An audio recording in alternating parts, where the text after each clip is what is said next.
मौर्य काल, शुंग काल, राष्ट्रकूट और काल वास्तुकला चित्रकला से संबंधित महत्वपूर्ण बहुविकल्पी प्रश्न हम लोग कवर करने वाले हैं। आशा करते हैं कि आप लोग तैयार होंगे। सवाल का सिलसिला हम शुरू करते हैं। देखते हैं आप लोग में से कितने क्वेश्चन अनुमान या फिर सही करने में आप सफल होते हैं। ठीक है। सर इस बार भी हुआ सर क्या ए बी बी नहीं, हमेशा यही आकार नहीं लगाया जाता है जी।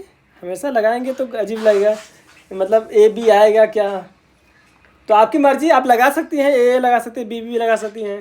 नहीं हम तो बस कंफर्म होने तक की है कि नहीं। सागर जी आप भी लगा सकते हैं, ए बी बी बी।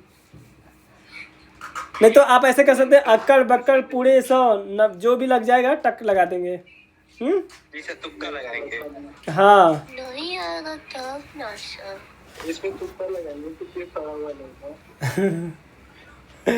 चलिए पहला सवाल हम शुरू कर देते हैं। मौर्य काल किस सम्राट से सबसे अधिक स्तूप बनवाए थे, पता है? हाँ, आप लोग का प्रिय सवाल है ये। चलिए नेक्स्ट सवाल है, अशोक ने किस स्तंभ का निर्माण करवाया जो वर्तमान में भारत का राष्ट्रीय प्रतीक है? दिल्ली, हाँ सारनाथ, सारनाथ ठीक है जी, वेरी गुड, सारनाथ है ना। कौन मौर्य काल में कौन सा वास्तुकला शैली प्रचलित है? ईंट, लकड़ी का निर्माण, शैलीकृत और धातु निर्माण। सी रॉक कट। हाँ सर ए ईंट से नहीं बनी है जी। ईंट तो सिंधु घाटी सभ्यता में मिल जाती है।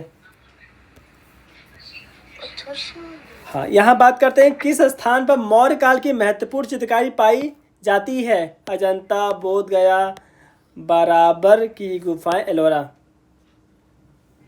अजंता या बोध ज्ञान तो जन्म हुआ था, उनको ज्ञान की प्राप्ति। हाँ जी, अजंता ही है। अजंता। अजंता। बाकी लोग क्या बताना चाहते हैं? सी बराबर की गुफाओं में जो है महत्वपूर्ण चित्रकार पाई गई है। बराबर कौन सा गुफा है, पहली बार नाम सुन रहे हैं। नहीं देखो, इसका राइट आंसर अजंता होगा बंधु। अशोक के समय का प्रसिद्ध स्तूप कौन सा है? सांची स्तूप, भरहूत, अमरावती।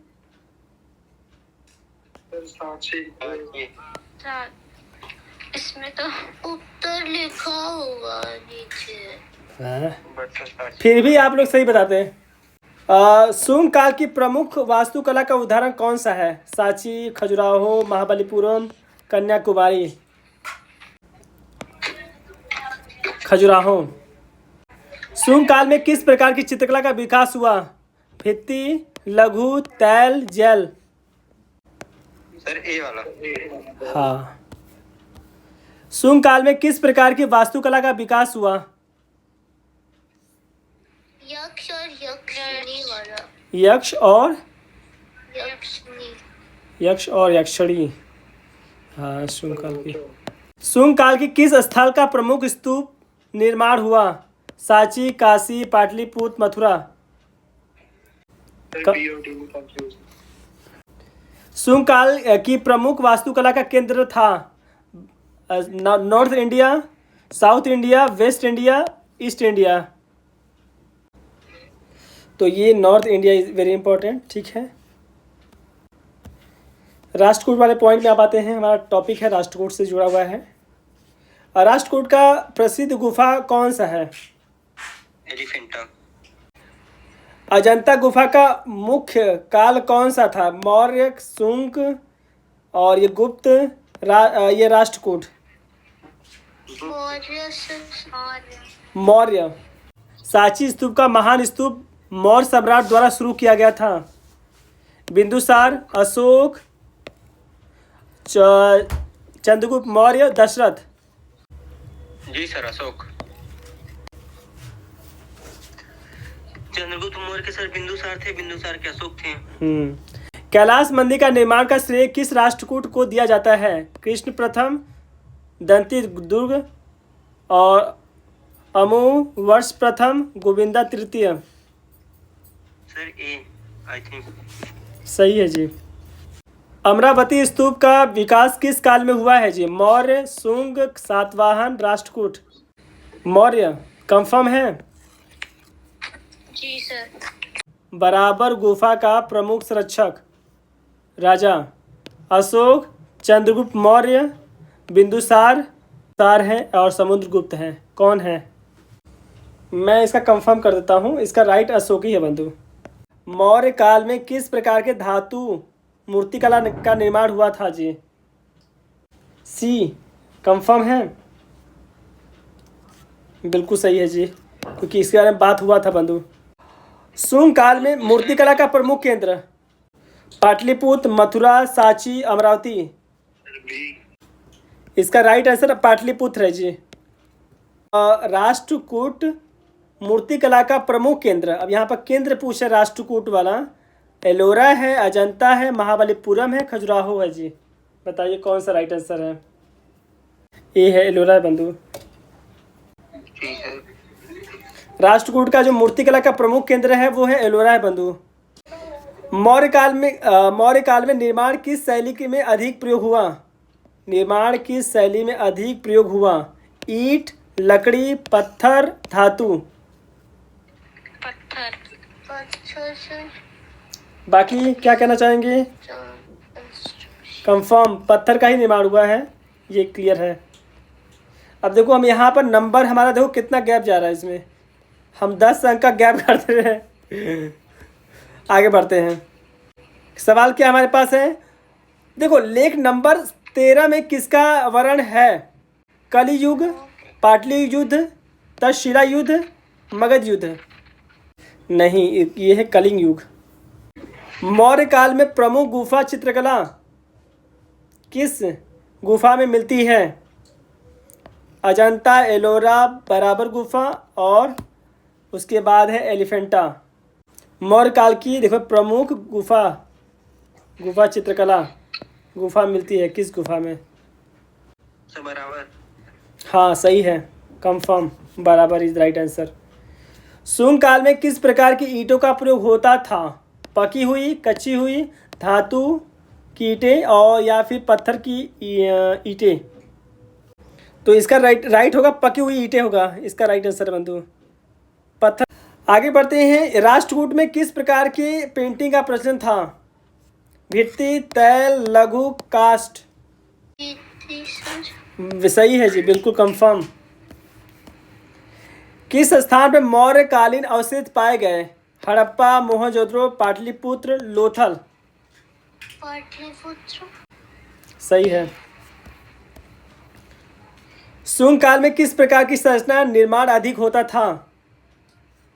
स्तूप, गुफा, महल, मंदिर। राइट आंसर स्तूप। राष्ट्रकूट काल मूर्तिकला विशेषता क्या थी? जीवंतता और प्राकृतिकता, या शैलीगत और प्राकृतिकता, या विशालता और या भव्यता, गहनता और जटिलता। लाइवनेस एंड नेचरलिज्म, मतलब नेचर को अकॉर्डिंग जो है कवर करते थे। ये राष्ट्रकूट काल की विशेषता है। मौर्य काल में किस धातु सबसे अधिक प्रयोग हुआ है? तांबा, कांसा, लोहा, चांदी। आयरन। हाँ, iron is the right answer. Shunga काल में किस प्रकार की कला का विकास हुआ? संगीत और नृत्य, मूर्तिकला और चित्रकला, वास्तुकला और साहित्य कला, धातु कला और शिल्पकला। ए है? नहीं बंधु, मूर्तिकला और चित्रकला का विकास हुआ जी। B sculpture and painting.